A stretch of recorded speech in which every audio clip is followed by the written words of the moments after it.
जब कोनो मेहरारू के मरद के पेट ना भर रहला नु, जब रोहरिया 4 बज जाला तो जब सास चिल्लाले नु तो मेहरारूआ हाव हाव उठ के अपने मर्दे से कहली सन कि सुनिए राजा जी,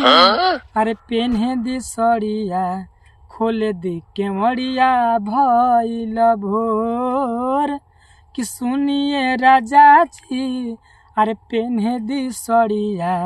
खोले दी केवड़िया भइल भोर।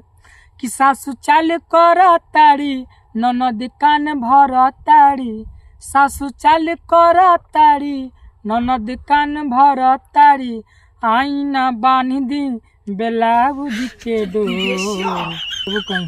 कि नाना ए रानी जी, पेन्ह जनी सड़िया,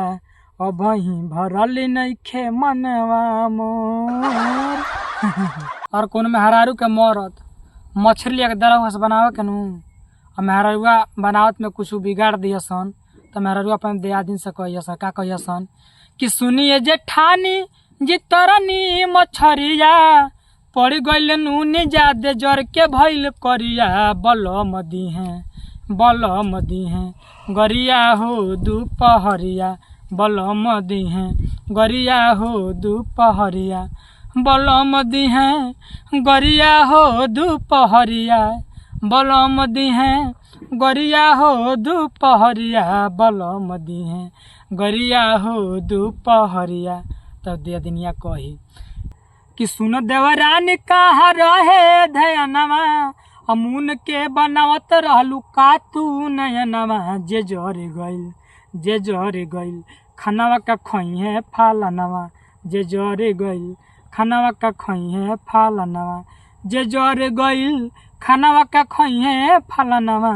जे जर गइल खानावा का खइहे फालनवा, जे जर गइल खानावा का खइहे फालनवा। जा तुम्हें कुछ करी हो। और कोनो मेहरारू के मरद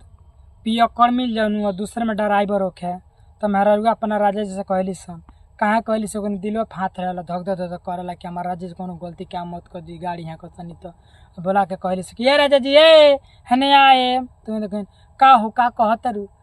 तो जा तनी गाड़ी चलाओ तो तुम संभर के चलाए। अब तू हमके लोग समझावे तो समझाएम ना, मान ली हमारा न डर बा, रउआ का करे के बाटे, जाते तो पहले हमारे बात ध्यान से सुन ली जो कहते तो का कहते कह कि बान्ही के पगड़ी स्टेरिंग के कगरी लटकी हजनिए राजा जी, अरे बान्ही के पगड़ी स्टेरिंग के कगरी लटकी हजनिए राजा जी, तनासा में गड़िया लोड के रोड पर हकी हजनिए राजा जी, नासा में गड़िया लोड के रोड पर हकी हजनिए राजा जी। बुझाइल रह जाऊ तुम्हें, ठीक बा।